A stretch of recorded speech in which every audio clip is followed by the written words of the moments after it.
this works. Okay, if you got a cell phone on, please turn it off.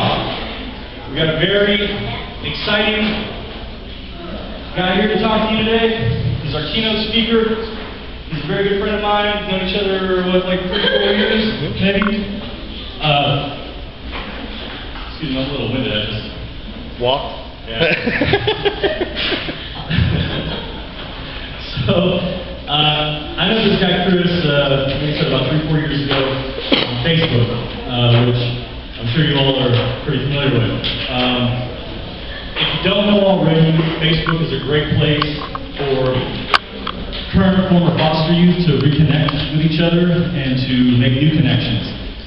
There's a really strong network out there of young professionals who are really doing some big things in this field, and Chris is somebody that I just kind of stumbled upon as I was, kind of building my network. Turns out we had a lot of common friends, and I thought that was really interesting because he's from Pennsylvania and I'm from the Bay Area. And I thought that that was really powerful that 2 people from opposite sides of the country could find each other and become friends just via social media. So the reason I stumbled upon Chris is because he's a creator, owner, and editor of Foster Focus magazine. And in just about 3 short years, Chris has invented this magazine and published it almost every month, I think, for the last 3 years. Pretty much all by himself. And correct me if I'm wrong, but your subscription is up to 3,000-4,000? It's up there. Somewhere around there?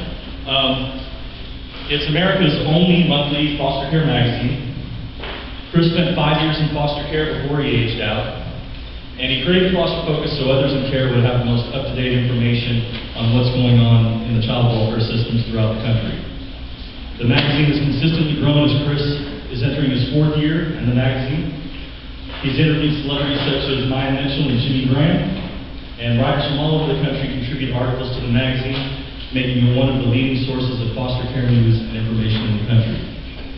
I'm extremely happy to have this guy here on the West Coast to come talk to you guys a little bit about foster care, entrepreneurship, success, life after care, all that good stuff.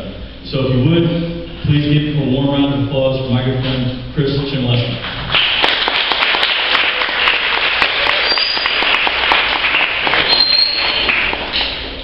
Hi, everybody. Good morning. How was it spending the night on a college campus? Good? Yeah, are we tired today? Going out?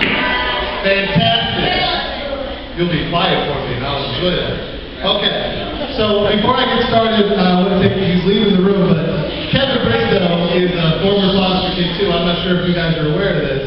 He grew up here in the Bay Area, and then he came back, and he works exclusively with foster care for you guys, and that's why I'm here too.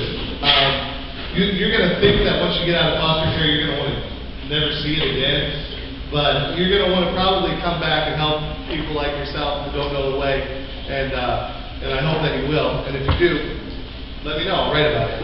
Okay. So I'm not really a speaker per se. I'm a guy with a good idea who people want to hear talk, which is weird because I finally heard the problem. But I'm here for Kevin in this event because college is very important, and more importantly, foster kids are important because I was one, and I'd like to think I'm pretty important. So I'll get into the speech. But before I do this, has anyone been on a college campus before today? I mean, for an extended period of time, more than a day, more than an hour? Yeah? Okay, so a lot of you, this is your first experience. And I probably spent as much time in college as some of you did. But I'll talk about that in a second. Okay, so you may think that I'm here to talk to you about what success from foster care feels like. I'm not. You may think I'm here to tell you my horror story and all the terrible, terrible things that happened to me when I was in care. I'm not. Some of you are probably going through worse stuff than I ever did. You might think that I'm here to inspire you. If that happens, that's great, but that's not what I'm here to do. I'm here because I want to tell you what my foster dad told me the first night I was in his house. And if you listen to nothing else, listen to this part. Okay. Because of the hand that you were dealt, every kid in this room, because of the situation that you find yourself in, you have to work 3 times harder than everyone else in the room. Okay, if you work as hard as the kid sitting next to you in class, well, you guys know. They're not going to notice it. You're a foster kid, they already have their thoughts in their head about who you are and why you are where you are. And probably most of you didn't do a dang thing wrong to get here, but you're here. And so if you work as hard as everybody else in the room, you might not even get noticed. Now, if you like work twice as hard as everybody in the room, then you're just on their level, and you're just the same as them. But if you work 3 times as hard as everybody else in the room, then that will guarantee that you're above the status, and that you can succeed, and you'll have more opportunities. And he said this to me when I was 14, and I was mad, and I was more likely to punch him than I was to listen to him. But he told me this, and you know, let's face it, it's not the same for kids who aren't in care as it is for you. I mean, there's an old Biggie Smalls line, and it says, when he used to hang out with his friends, they'd follow back to his house and he'd say, "You want to see the inside, I'll see you later." Because, I mean, honestly, most foster homes, it's different from a normal kid's house. I mean, you have your own room, but you have like a section in that room. You don't really have your own room. And, you know, sometimes if you want food, you gotta ask, and not every kid has to do that. So there's a lot of stuff about your life that is different from every kid's life, and that is exactly why you need to work 3 times harder than everyone else in the room. There's a message that I want you to understand, and I'm not preaching to you, but most of you are what, like between 11 and 15? This is going to be over quick. Foster care is going to end fast. You are going to age out in a hurry. And so you have a choice. You can either be mad at the world and not listen to what anyone tells you because of what happened to you. And look, it sucks. You're in foster care. That stinks. It wasn't fun for me. It wasn't fun for Kevin. It's not fun for you. Everyone wants a normal life, but you don't have that choice. So what you have to do is you have to make the absolute best of your situation, and you need to set yourself up. Because your buddy who you go to school with, and he's got, what, 3 brothers, 2 sisters, he's got aunts and uncles up in yin yang, he's got more people than he can deal with. You've got you. Okay? Even if you have family, even if you have best friends, even if you think you jump off a bridge for your best buddy, when it comes down to it, when the stuff gets hard, it's you. So you need to depend on you. And foster care is temporary. Okay? I know it doesn't feel like it. I know some of you probably have been in care for a really long time. Some of you might go home, some of you might not. Some of you might age out. And that's, I mean, who might tell them, but aging out is when you get too old for foster care. I think it's 21 in California? Or moving towards 21 in California? It is 21 now? Okay, so you got a little bit more time. When I was in care, it was 18. And so I didn't really pay attention. And when I aged out, I was stuck. I mean, it was 2 weeks before graduation. I'll tell you one little story. It was 2 weeks before graduation, and I've been in care for about 5 years, and I was finally in a school for more than a year. Anybody know what that feels like? Pretty cool. You get to see the same people a year after you first met them. A lot of you don't get that privilege. A lot of you get moved around quite a bit. And that was my 6th or 7th home by that point. But I was settled, and I was doing well in school, and I was getting ready to graduate. And then 2 weeks before graduation, I found out that my foster parents were putting the bill for me. The state was no longer paying for me. My parents didn't pay anything for me. And so it was on my foster parents. Now, my foster parents were old. I mean, that's one of the reasons I picked to live there, because old people are easy. But it turns out they're not. They're really not. But, so I found out that they were paying for me, and I'm a big dude. I eat a lot. I imagine my clothes. There's a lot of me, so I mean, imagine my laundry is pretty tough to do. And it's probably pretty expensive. And so I was sitting there and I was saying, I take lots of showers, and so that costs money. So I felt bad, and I was dating a girl who was much older than me. Don't do that. It's a terrible idea. But she had a place, and I felt like it was time for me to move out, and so I moved out. And then about 2 days later, and then remind you, it's 2 weeks before graduation, and I'm fixing to graduate. I'm going to go to college. I'm going to be fine. 2 weeks before the school year ended, the vice principal invites me into the office, and I think we're buddies. You know, what do I know? I think we're pals. He's like, how's everything going? I'm like, oh, it's great. He's like, where are you living now? I'm like, I live with a girl. It's so fantastic. You pay any rent? No, sir. It's awesome. You pay any electrical bills? Nope. Okay, well, I can't prove that you're a student in my school, and because of that, you need to leave my school. So now imagine this. You're 2 weeks away from graduating, and they tell you you can't. That you just can't, because you moved and they can't prove that you live there. I did everything I could. I was like, come on over, I'll make you dinner, show you how to live there, I'll show you where I keep my clothes.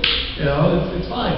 But no, so I was expelled. Now, luckily for me, I had a friend, a best friend, and hopefully everybody has a best friend.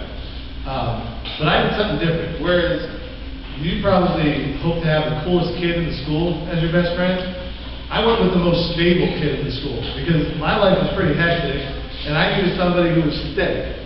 Okay, and because I chose to pick a friend based on their worth rather than how cool they were or how many people liked them, it turned out when times got hard, when I got expelled, my best friend's mom stepped up and said, all right, we're not going to let this happen. She took me the very next day to get my GED, and the very next day she told me I was enrolled in college, which I thought was interesting because I hadn't asked to go to a school, and I didn't know what school I was going to go to, but she told me.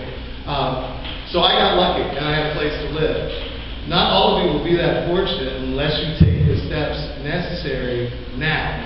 And I know you're thinking, I'm 11 or I'm 14, but 10 years goes quick, and 5 years goes even quicker. And so before you know it, you're going to be responsible for you. You're going to have to pick a college like this for your first couple of years out of care so that you can get your education up and have a place to live and all that other good stuff. But it's about you. And the sooner you understand that, the better off you'll be. All the pettiness that's going on right now, where you're fighting with kids that are around you, or you're talking behind the back of somebody, that's so unimportant in 2 weeks, but even way less important in 10 years when you're on your own. I promise you, you won't talk bad about anybody. You'll be best buddies with everybody because you don't want to make anybody mad when you're on your own. But even before I was in care, I was a hard worker, like I said, and I want to talk about working hard. Right before I went into care, I've always had a job, and if you don't have one, I would suggest you get one. I don't know if they still have paper routes, if they still make newspapers, but I had paper routes, and I worked at a baseball concession stand. So I would make pretzels, soft pretzels. I'm not sure if that's big in California, but in Pennsylvania, you could get cut if you don't make the pretzel correctly. But so what I would do is I would work all day at this concession stand, and I would take all the leftover pretzels, and there was a basketball court like 20 yards away from where I worked. So I would take all these pretzels over to the basketball court and I'd sell them. Now, if you came to the store, it was 50 cents. If you bought them from me afterwards, it was $1.50. Gotta make some money. And so while these guys were out all day long, you know, I don't know if they were drinking or just swimming in the pool or just being stupid, whatever they were doing, they weren't working. And so when I got up there, they were happy to hand over their mom's money, you know, for pretzels. And then after a while, I started paying attention and I noticed that they were slow and they'd make really bad decisions. And they'd give me their money hand over fist without even asking. And so I said to myself one day, I said, does anybody know what a Bobo is? It's a shoe. Does anybody know what Bobo shoes are? Bobos are shoes without a name brand. You get them at the dollar store, you get them anywhere. Where the Jordan, you know, the Jordans had the guy have Jordan dunking on people. My shoes had like the guy getting dunked on. It was really embarrassing. So I had to figure out how I could improve my situation. So like I said, they were slow. I mean, they were not making good decisions. They were out all day trying to impress the knucklehead next to them. So, I mean, they weren't thinking about anything. And so I'd get up there and I'd say, I'll tell you what, I'll play you and you for his sneakers. And you have my sneakers. And it was a shot in the dark, and I never thought anybody would do it, but a couple people actually did do it, and I whooped on them. I mean, it wasn't even cute. It was like LeBron James. Who's the worst player in the league right now? Odin? Oh, he's on the same team, though. That's annoying. I imagine it's like LeBron dunking on Odin and Travis. They were just slower, they didn't move correctly, they weren't making good decisions. So at the end of the night, I got brand new Jordans. And I have no idea how they explain that to their parents, I'm assuming there was a whooping involved that night, but I had Jordans, and that's all I cared about. And then, you know, you continue on doing stuff. There's always an opportunity to appear better off than you are. When I was, like I said, you can play kids for their Jordans if you're that good at basketball. I'm that good at basketball, but basketball tattoo on the arm and everything. That proves it, right? If you have a tattoo or something, that proves you're awesome. No? Oh boy. But anyway, there's always an opportunity to make yourself look better. Before Macklemore found a trombone and made a cool song about thrift stores, I used to get whooped on for my thrift store clothes. Now it's cool, so some people owe me an apology, but you can always look better than your station in life. You can always appear more successful and more in control than what you are. And all you fellas over there writing, there's going to be a quiz on this in about 20 minutes, so I'll take pictures. But you can always make yourself appear to be better, but appearances are really, they're really subjective, because when you go home, you have to look in the mirror, you have to know what you're accomplishing and whether or not you're worth something. So tonight when you go home and you look in the mirror, and are they going to still be here tonight, or are they going home tonight? Going home. They're going home tonight. So when you go home tonight, after you've soaked in all this experience and saw what life in college looked like, I want you to ask yourself, are you ready for anything like that? Okay? And a lot of you are young, so you're not that mature yet, but are you smart enough to be here? Do you think you're worth enough to be here? And the second that you answer that question, whether or not you're worth it, that should set the tone for you. That should tell you what you need to work on. If you look in that mirror and you say, I'm not worth the effort, I'm not the guy for college, then that's fine, but you've got to figure out what you are worth doing. Are you worth going out and starting your own company? Which isn't that hard, by the way. Are you worth it to come back into foster care and help kids, maybe a social worker, or maybe a volunteer, a CASA worker? I don't know if any of you have CASAs, but if you do and you like it, you might want to come back and do that for another kid. But it's going to come down to you working 3 times harder than everybody else, and that's no joke. When I was right before I went into care, there was a giant of a man who came to our school. He was 6'11", he weighed like 350 pounds, and he was a monster. And he played basketball at our school for 3 years, and he was good because, you know, he was way taller than everybody else, so it's kind of hard not to be good. But when he was there, he was practicing, and he shattered our backboard. He dunked it, and the whole thing ripped apart, glass went everywhere. And so everybody is scattered, and they're looking full, they're laughing and having a good time. I grabbed a bag. I scooped up all the chips of glass I could find, and then when the school bell rang at the end of the day, I was at a bus stop selling pieces of glass that the kid broke for 25 cents, 50 cents, $1, depending on the size of the piece of glass that I sold you. And so you need to have that. You can't wallow and feel sorry for yourself for where you're at. You need to say to yourself, regardless if I'm in care or regardless if I'm looking at a broken backboard, there's an opportunity there for you. I mean, pick up all the pieces and sell them. I mean, you're in care now, so do you have anything better to do than learn right now?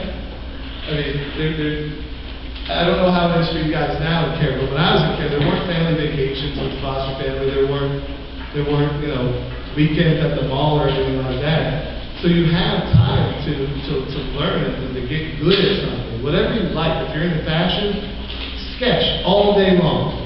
If you're into video games, play them, but then read how they're made and learn how to make them yourself.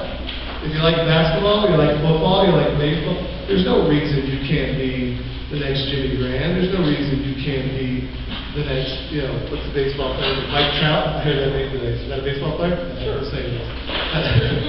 But there's no reason that just because you were from care, and there's no reason whatsoever to think you can't do something. So I'm going to show you that right now. Okay. So, some of you saw a little bit of this a couple seconds ago when I had it on here.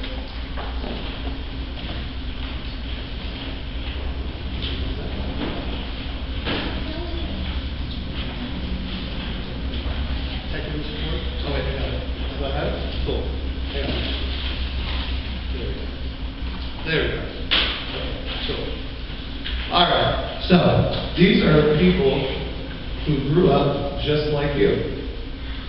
These are all foster kids, and I'm going to show you what we can do. All right. So you're in foster care. Like I said, that stinks, but people have been in foster care the history of the country, and they've all succeeded. They've all done, some have gone on to do some great things, and some have not. So I'm going to just really quick, I'll just leave some of this stuff up, and I'll tell you about some of the people that I get to talk to. I went to New Orleans, and I got to go to New Orleans Saints training camp. And show of hands, anybody know who Jimmy Graham is? The tight end? We got one. Not one football fan in here? Really? Just one? All right. Anybody know who Lion Mitchell is? From the Summer Beach movie and the Fosters? Yeah. Yeah, okay, good. Yeah, okay. These are famous people that I got to meet, so I was trying to impress you. But they all said the same thing. Lion Mitchell wasn't in care, but she obviously played the girl who was. But the people that I talked to, the people that are successful, and I'm going to get to meet DMX here shortly, and I'm trying to get the game, but every time I try and get with these people, they're all in jail. So that's different. But the founder of Apple was adopted. The creator of LL Bean was a foster kid. Everybody know that? Everybody know MGM? You seen the movie in the last 20 years with the big lion roaring in the front? The person who created that studio was from foster care. Founder of Wendy's, you all probably know, was an adopted kid. The founder of Domino's Pizza is named Tom Monahan. He's still alive, by the way, and he was from foster care. So, can you cook? If you can cook, you can run a restaurant. What I was saying about sports, and these are some of the things we've accomplished in sports. Look at all the trophies Mike Tyson has, and all the belts he's got. That is ridiculous. And that's only like a couple of them that I think were for sale. But Mike Tyson was a foster kid. Took a situation that was horrible because he lived in upstate New York. He took that situation with no family to support him, and he learned to trade. He learned how to box. And you'll see some of the people up here. Marilyn Monroe. How many times you see a picture of Marilyn Monroe? She's like a national figure for beauty, and she comes from foster care. So don't think for 1 second that you're not worth something, because they probably told, Tina Turner, you never got down to anything. Probably told Willie Nelson, yeah, your beard's too long, nothing good is ever going to happen for you. You probably told George Lopez to stop telling shows, but he did it, okay? So if you have a talent, if you have something that you feel you're good at, go after it, full force. I worked for a newspaper for a little bit, and the way I got that, I was playing basketball at the YMCA. We have those out here, don't you? Well, I was playing basketball at the YMCA, and the sauna caught fire. And so while everybody was outside, and again, this is taking advantage of an opportunity. While everybody was outside laughing and waiting to come back in, I ran a block down the road to the local newspaper, and I smacked on that window until somebody answered. It was a janitor, but luckily there was an actual person there too. And I told him, I said, the sauna's on fire at the YMCA, and you've got no reporters down there. If you give me a pen and a pad, I'll write it up for you. And they let me. I got grounded that night by my foster parents because I got home at like midnight. I said, I have a really good excuse. They said, I don't want to hear it. So the next morning when my article was on the front page of the newspaper, I wasn't grounded anymore. I was grounded for like 3 weeks until they saw it. And I came downstairs. And here's a good point of reference. If you're ever right when everybody tells you that you're wrong, and it turns out that you were right and they find out, don't rub it in their face. It's so much better to look at them and go and watch them like scatter for a reason while they were wrong than it is to go, I told you so. So remember that. A lot of times when we're in foster care and we do something good, we want to shout about it, and we want to throw it in the face of everybody that ever doubted us. When I started this magazine, I wrote on Facebook, I said my teachers are going to have to pump their own gas. Because when I was coming up, they all told me, the way you act, you're going to pump my gas one day. I don't pump anybody's gas but my own. But look, Ice-T was in foster care, DMX is in foster care. You see the movie Ray, they don't really touch on the part when he went to care, but Ray Charles was in foster care. This one's going to blow your mind. Look at that row. Look at that row. Anybody here not know everybody right there on this row? Y'all know the Murphys? You know Charlie Murphy? Eddie Murphy knows from Mr. Shimon? And his more talented brother Frank? No, nobody believes that? Okay. Cher was from Kay. Ray Leo was adopted. This young lady, she lives right down the road. She lives right down in LA, and she's an actress, and she's going to have a movie coming out. I just spoke with her. She's actually a pretty cool kid. She's about your age, 14. Got adopted, now she's in Hollywood. How about that guy? So, Leonardo DiCaprio, his parents couldn't handle him, and they sent him to Germany. They sent him to Germany to live with his grandparents. So even rich Leonardo DiCaprio, I think I wrote this. I'm not wrong. Even Leonardo DiCaprio, who came from a really nice upbringing, a lot like what we dream about at night, even Leonardo DiCaprio needed somebody to help him, needed foster care, needed what they call kinship care, so he was with the family. John Lennon is a Beatle. Anybody in this room not heard of the Beatles? I mean, I know you guys are all young, but you've heard of the Beatles. Everybody's heard of the Beatles. And he's from foster care. Just look at the people who live the same life that you're living. Okay? And don't think for 1 second that I will put you up there. Because you do something. I'll put every one of you on this page if you can stick with what you're doing and accomplish what you're supposed to accomplish. Foster care is crappy. I said it like 30 times, and because it's true. You'd much rather live with your family or a family. You'd much rather go home to a normal house. That's not going to happen. So work hard like these guys, or be really good looking like James. Rosie Perez. Okay, this guy Skrillex. I don't know who he is, but I know your generation likes this kind of music. I think I'm getting old because it just sounds like a mode of dialing up from the 90s to me. But look, guys, you can be a bounty hunter. I wouldn't suggest that. People will shoot at you. But James Dean, I know you guys probably don't know who James Dean is, but James Dean was like the guy back in the 50s and 60s. He was the guy. He was Justin Bieber, but with better hair. Way better hair than Bieber. But there's a bunch of other folks that you guys know. I mean, Snooki was adopted. You don't have to be like Snooki. Matter of fact, let's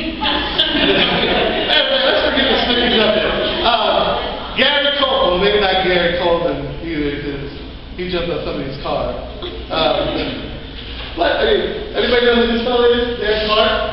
Derek Clark's a friend of Kevin Bristow and I. Derek Clark had a really tough upbringing, and when he was in foster care, and he used that to motivate himself. And what he does now, you guys might have seen this because I imagine you're all on Facebook. Ever heard of the rapping dad? Did anybody ever see that? Anybody see that video of the guy rapping with his kids in the car? Yeah, and he's wearing those good rappers. That's Derek. That's my friend. And now, Derek is a white guy who raps. How hard is that? I mean, that made it easier, but it's still very difficult. And so, you got to have some supreme confidence. You've got to be so sure of yourself that you have no doubts to put out a video of you rapping. And he raps fast too. It's kind of impressive. That lady right there, she is a dame, which means like she's almost royalty, and she's an opera singer. Okay? Anybody have anybody in the room that sings opera in foster care? No, but if you did, boom, you can absolutely make something of yourself from that. Okay, and now this is my favorite part because this guy here, everybody knows Run DMC. Run DMC. Oh yeah. Walk this way. It's tricky. We all know Run DMC. No. Anyway, that's DMC, and DMC has been famous from the time he was 18. So like the founding artist on Def Jam Records. That's still a record company, right? Okay. He's a founding artist on Def Jam, and he sold millions of records all over the world. And when he turned 30, he found out that he was adopted and that he spent the first part of his life in foster care. Okay? So, Sarah was offered. Anybody see those really sad dog commercials? Everybody? Yeah. Thank her for that. Received the document. Lee Baker's, who a lot of you won't know, was that the $6 billion man? Yeah. He was a big deal. What we're talking about, and he was on ER forever. What we're talking about here are people who grew up just like you. That's the part I want you to forget who they are, okay? Forget that LLB was adopted, forget Dave Thomas, forget Tom Monahan was foster care. Let's say that they don't have those terms under their name, that they don't have adopted under their name, that they don't have kinship under their name. Those are normal people. You are all normal people. You live somewhere else that the rest of the world doesn't live in. That doesn't make you any less normal, doesn't make you any less important, doesn't make you any less able to create and make your own work path in the world. Y'all move out to Texas, do better. We need to work on the history class. Anybody ever hear of Fidel Sassoon? What?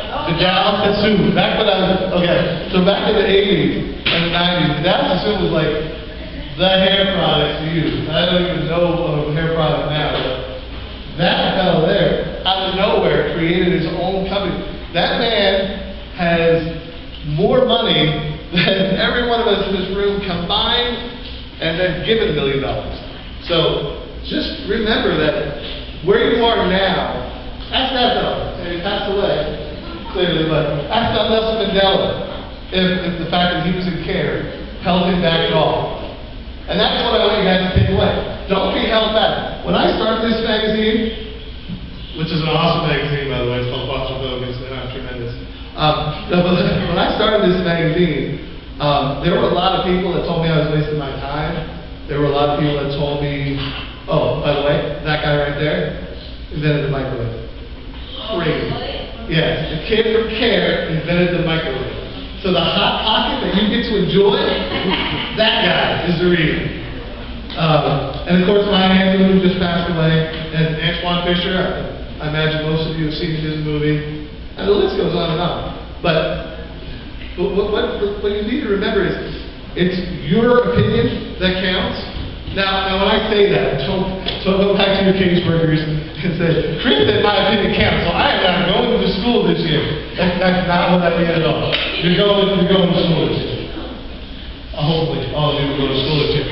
But the outside world's opinion doesn't really matter. If you think you're a great artist, draw and draw and draw. Someone is going to love your drawing. If you make clothes, if you make bracelets, if you make anything, keep making it. Because when I started this magazine, people didn't think it was going to work. They said magazines were dying. And I said, you know, there's Starbucks on every corner and people still buy instant coffee. So whatever you think your calling, I don't even call it, whatever your talent is, you should this lady here, this girl here, this is probably the closest to your life that's on this screen. Ashley Rose Porter was in foster care, had a rough time of it, and she wrote that book that put her on the New York Times bestseller, and then she ran for Senate this year. She was pregnant while she ran for Senate, and the other guy wasn't pregnant, and so maybe they thought he'd have nothing to do for the next year or two. But she nearly won, and she grew up literally exactly like all of you guys. I mean, and I did too, and Kevin did too, and we're walking around normal. But now there's a bad guy, okay? So for all this fancy stuff, all these people that are doing great, there's statistics that you're going to need to know. And I'll leave these athletes up here for you guys to look at. Just because sports is pretty big. But all right, so here's the sobering statistics. Everybody know what that term means? I'm gonna make you sad for about 3 minutes. Okay? 3% of kids in foster care are going to get their master's degree. 3. 7% are going to get their associate's degree. Second, put this room in half. This half of the room is going to be homeless. This half of the room is not. Not you specifically. I hope you will be all right. But statistically, half of you are going to be in the homeless. So, everyone in this room knows that now. So if I come back here in 10 years and any of you are homeless, I'm going to throw something at you. Because now you know that it's a problem. Hey, can you throw a change at us? I'll throw change at you. Smart point. See, I like that too. But listen, these are the statistics, and they stink, and nobody wants to admit to them. But we are at a real disadvantage. Now let's just talk about this from a I know what you're going through, you're where I've been type of thing. No one really thinks that foster care is going to hold you back. I know that sounds crazy, but the people in charge think this is the best thing for you. Clearly, we all know different. I mean, maybe it is the best thing for some of you, maybe some of you don't belong here, but you need to get ready and you need to understand that when you get out of foster care, no one is going to care that you were in foster care. No one cares that Jimmy Graham is in foster care because Jimmy Graham catches like 20 touchdowns a year. I don't care where he comes from. And nobody cares that Reese Hoffa was in foster care because he could take a little ball and he could throw it like 1,000,000 feet. Okay? And so what you need to realize is that once you get out of here, no one is going to care that you were here. You understand what I mean? So no one's going to look at you differently in 10 years, 15 years, unless you tell them you were in foster care. Right now, you feel like they're looking at you differently because you know you're in care and you know your situations. If you don't tell them, they just see you. Okay? They're not going to care in 20 years. And as a matter of fact, if you tell them, if you tell them now, they probably won't care. If you have made good friends, if you made any kind of quality friends, the fact that you were in foster care is not going to matter at all. And that's the most important thing you need to know. This is temporary, and after this is over, no one is going to care that you were in foster care. All right? It's going to be your baggage to deal with. Just like it's my baggage to deal with. My wife doesn't care that I was in foster care, but it's funny when she said something like, "Oh, you know, the computer doesn't work," and I'll be like, "Oh, I didn't have a home." And so I always win arguments in my house. So remember that. The benefit of foster care is you always get to win the argument when you get married. But listen, guys, there's a bunch of things holding you back, standing in your way. And it's your job to decide whether or not you want to use those as a crutch, or if you want to use that as an opportunity to have a really cool backstory. I mean, just think about it. When you go to a party 15 years from now, and you're talking to all your buddies, and they're telling all about where they grew up and how their life was, and they're thinking they're pretty cool. I went to Cape May one time, and I saw Russell Brand walking down the street. I was in foster care, and I made it. I mean, my story beats everybody's story every single time. And your story is going to beat everybody's story every single time. Now, the reason I brought this up is because I wanted to build on what Kevin said a little bit. When you get older, or even now if you wanted to, Foster Care Alumni of America, that's what we call ourselves. When you graduate from college, we call you an alum, they call you an alumni. We don't graduate from foster care really, we just kind of pushed out. But we're still alumni, we still a place that we call, home, for lack of a better term. And this is a group of people that we all get together and we talk and we figure out, you're going to have some leftover baggage from being in care. Your first couple of relationships are going to stink. Your boyfriend or girlfriend are going to think you're nuts. And there might be a little bit of truth to that, but you're going to have to shake off foster care. And that's going to take a little bit of work. But Foster Care Alumni of America, when you guys get old enough and you age out, I'm a board member there. I encourage you to join, and just so at the very least you can have somebody to talk to. But yeah, this is my website. This is Foster Focus. This is the magazine I made, and like Kevin said, I do everything by myself. I get all the stories around. I put it all together. I I get all the advertisers, I do all the work. And I can do that because when the first night I was in foster care, my foster dad said, you need to work 3 times harder than everybody else. And I listened, and I worked 3 times harder than everybody else. So like Kevin says, I got a boatload of subscribers and people that think I'm smart. I'm really not that smart. And people that want me to come talk to them, but as you can tell, I sound like Kermit the Frog, and I'm really not that funny. But you need to do the work, because with the work comes the recognition. And I'm just going to show you one thing. Maybe I will try to inspire you just a little bit. That's me getting an award from the guy from MDMC and a CNN hero. Okay? And I'm a goofy kid who used to play kids with their sneakers in Pennsylvania. If I can stand up there on a stage with people who are way more important than me, there is absolutely, and just understand it, there is no reason you can't kick ass. There is no reason you can't excel at everything you try. There is absolutely no reason you have to stay a foster kid. Okay? You're in foster care. If you want to be a foster kid, fine. I'm a foster kid. I don't mind it. But if you want to be more than that, be more than that. Or be the best foster kid like Kevin Bristol. Okay. I do want to do a question and answer. I think I'm going to do I think we're going to do some questions. I don't even need that. Did they do? I think they usually do something. Cool. All right. Does anybody have any kind of questions or anyone want to ask about celebrities? No.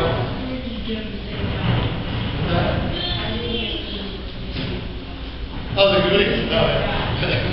Anyone see the goodies? Yes. You have a question? Do you have a question?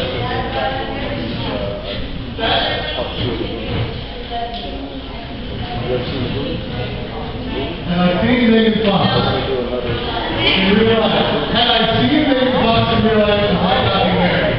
But I have seen Wolverine in real life. Wolverine, Hugh Jackson.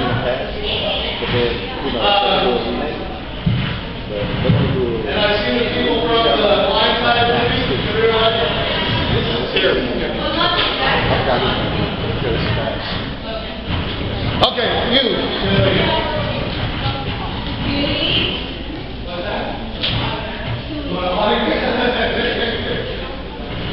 That's the other thing. If you fight hard enough, if you try hard enough, people will think you're worth having your autograph. Favorite basketball team is the LA Lakers.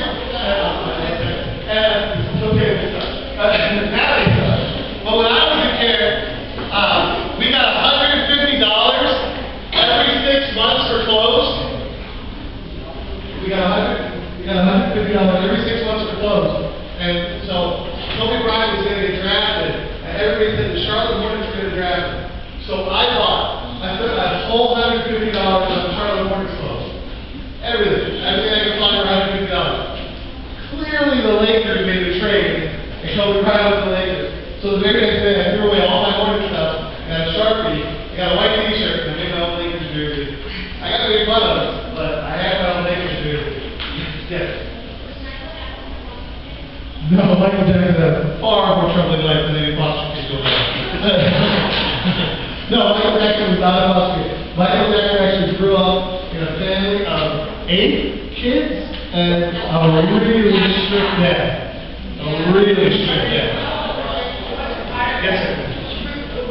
My favorite football team is right there, the Arizona Cardinals. I was 49 territory when I made that, so try not to hit me.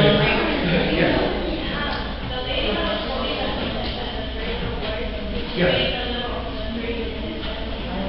No, she's not in the 3 little steps. Although my doctor will tell you she's piggyback on that. Yeah. Kinship care. She asked what kinship care was. Is anybody lived with an aunt, uncle, a grandparent? That's kinship care. Okay? Back when I was coming up, they called it living with family, or family taking care of family.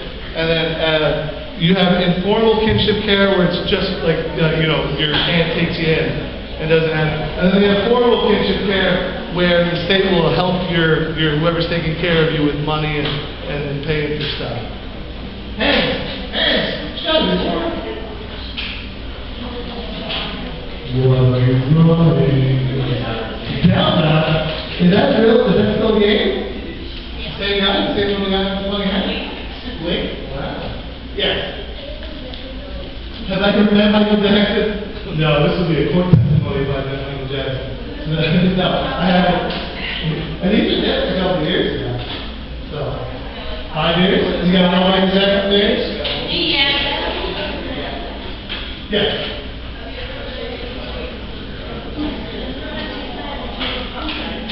For the Jackass movies? No, but Bam Margera lives roughly like 2 hours away from where I live.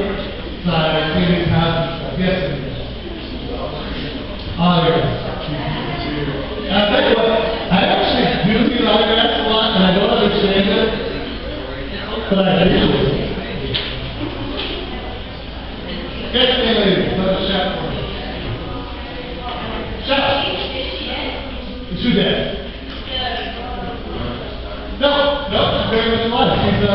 She just had a baby. She's like my age-ish. She's not that much older than most people in the room. That's a terrible question to ask, but I'm old. I'm 35. The cool part of my life is the house. Alright. Does anybody have any questions about magazines or famous foster kids or laws or rules? Does everybody know? In a second, I'm going to ask you guys a couple questions. The age of the definitely just moved up to 21 from age 18. Okay, so here's some stuff you guys should know. And they're probably going to talk to you all about financial aid and all that good stuff for college, and they should, because they know more about that than I do. He has a really important question. Okay, but there's things that you need to know, such as there's help for you always. There's a group in New Jersey called One Simple Wish, and they grant wishes for foster kids. There's a group right in Sacramento called the Camellia Network, and when you're ready for college, you give us a list of stuff that you need for college, and they will give it to you. They will put it on a registry, and they will get people in line and stuff for you. So listen, when I was in care, they didn't really care about us, but now they care about us. When I was in care, 4 of us losing, like 400 kids a year, losing. The kid was here, and now he's not. They lost a kid. You lose kids, you don't lose people. But now, they don't, I don't know how to use a kid, I really don't. But now they care about you. They want to make sure that you have everything. So listen, utilize the services that are out there for you. If someone offers to help you do something, take it. It does not make you look any smaller if you take help. I'll tell you what, if I had learned how to take help during this time of the magazine, it would have been a much easier process for me. But I'm just like you guys, I trust no one. I won't take help from anybody. And because of that, it makes it a little harder to do my job. But if you take help, if you take advantage of these resources like take advantage of this. Look where you are right now. What would you guys be doing if you weren't here? Sitting at home, maybe watching TV? Oh, sleeping. I was just kidding. Well, look, instead, see that? Roll that one. But instead, you're sitting here and you're learning about the possibilities that you have in front of you. Possibilities you probably didn't know you had. You can all go to college if you choose to. You can all start your own company if you choose to. You can all wear black shirts and look dashing if you choose to. Kevin, I think I'm about good. If you're good. Any other questions at all? How do I get my hair? I don't know. Yes. Am I married? Yes, I am married. I have 3 of my own kids. 2 girls and a boy. Their name is Noah, Layla, and Eva. The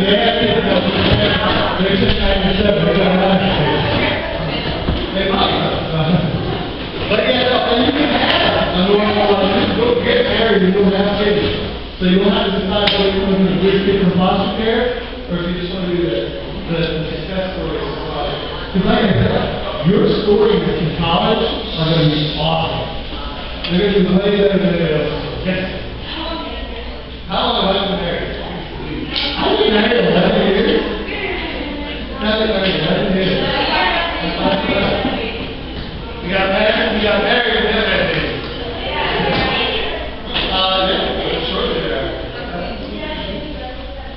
No, right after we got married, and then my son was born first, and then a year later, a year and a day later, my daughter was born, and then, the kids are really hard to deal with, so we waited a couple of years until we had another one. Yeah. Am I taking care of foster kids?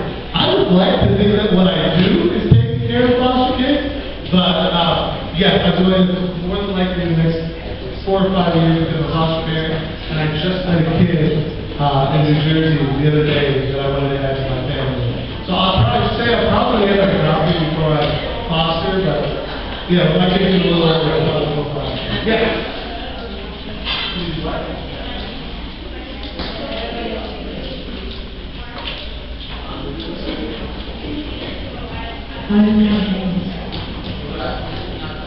I am not famous. I'm kind of Bristol famous, which means the cousin likes me a lot.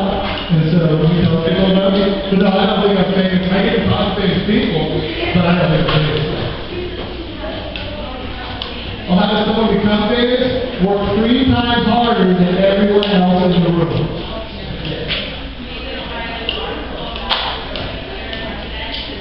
She asked someone to write an article about what you guys are doing here this weekend, and yes, I am. So if you keep talking, I'm going to say that kid is so closer to the hungry on the video. And then the whole world's going to know that the kid with the great hair is so closer to speaking when I was talking. I'm going to put it on my ear, everybody's going to know who you are. The only person worse than a comedian in the game is you have a national magazine. You're going to be good at that? No, worse than something. Does anybody else have to take a slide? My name is Christian Munson. Just one item right like that. There's a lot of letters. All right, I think if everybody is... Do I like soft pretzels? I was born in Philadelphia. I think I asked me about a cheesecake. Yes, I love soft pretzels. I hate kale. I don't know what kale is. I've never seen kale. I imagine I would like that. There you go. I feel about it. All right, guys. Well, thanks for listening. You guys are really good. I appreciate it. Talk for yourself. Talk for Kevin.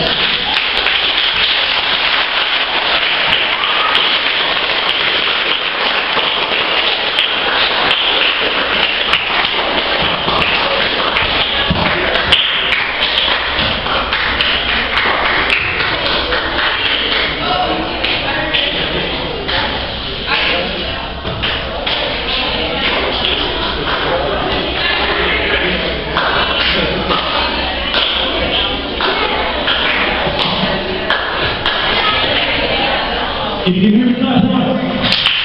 If you can hear me clap twice. Let me get 3 claps. Alright, that wasn't that great. But we'll let it slide to day 2. And what we're going to do now is move into our former foster youth panel discussion. So, the way this works is, we got one mic. I will moderate. And you guys ask questions, and you guys pass the mic back and forth, and answer questions. So,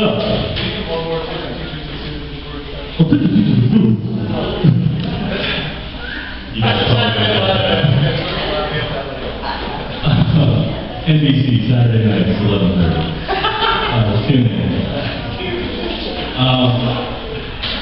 So, now is the time for you guys to ask any questions you want from folks who've been there and done that. It was suggested that I include myself in this panel. I agree. If you have questions specifically for one of these folks, please let them know. Otherwise, I'm just going to let all of them answer in order your question unless they choose not to.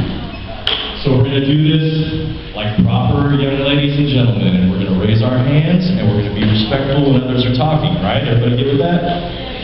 Cool. So, I'm going to let these folks introduce themselves, and then we'll get underway.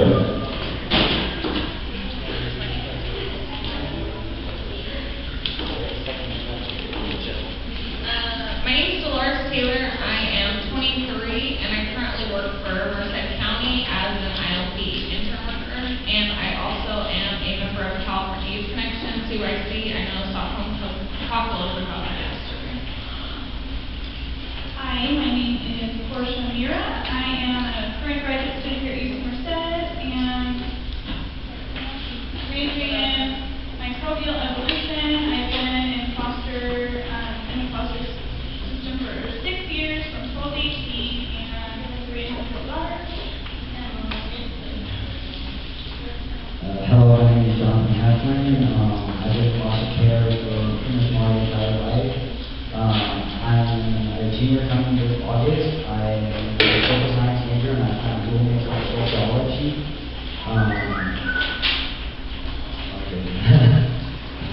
Most of you know me. I work with you all over today. So. Hi, I'm Kevin Bristow. I work for UC Merced. You already know what it is. All right, who's got the first question? Oh, and that. Obviously. How does it feel not to be the foster care report? Say that again?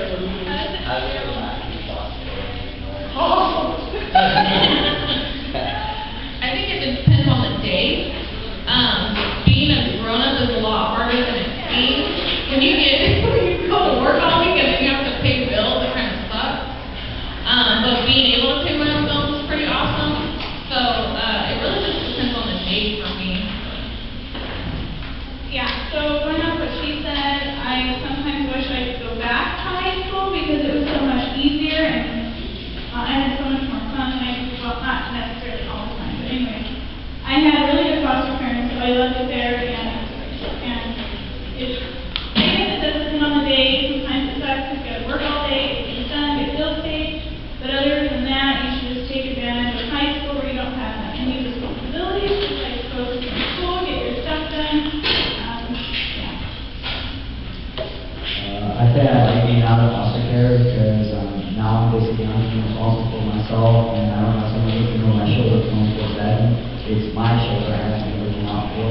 So I like that experience. And sometimes I do wish I was back in foster care, especially when a lot of harms occur and what happens in life. So I do have those thoughts where I was kind of wish I was back in the system and I had someone else taking care of it. Young fellow that asked a question over there. I would say you're probably asking that because you probably don't enjoy foster care too much. Okay. If you could try and figure out a way to make the best of it while you're in it, it's going to be better for you. The answer is obviously it's awesome to be in foster care, whether you're old like us or young like you. But for you, make the best of it so you don't hate it so much. If you learn not to hate it so much, you'll have a much better time, I promise you. Fantastic.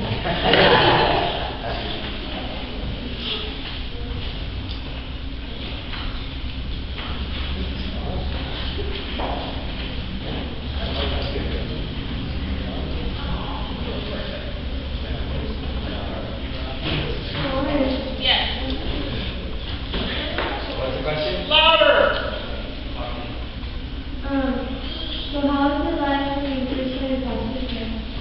Our first time? Are you asking me specifically? Oh. I'm famous, yeah. It's just like it was for you. It was scary, it was unfamiliar, I was mad. I was a lot angrier about being in care than probably anything anything else that has happened in my life, I imagine a lot of you can relate to that. It just didn't make sense why I couldn't be like everybody else. Hey, raise your hand if you felt like that at all since you've been in foster care. Right. So because we feel that way, then you're going to be more prone to be angry. Like I imagine you're a little angry. If you can kind of come to grips with it and kind of understand that you're going to be set up for something better, then it won't be so hard. I'm laughing. You got 3 kids. I got to keep all that. Okay. All the way in the back, please. Kevin, what's the closer question, please? Hi. One of the biggest barriers to the success of foster youth is once they turn 18,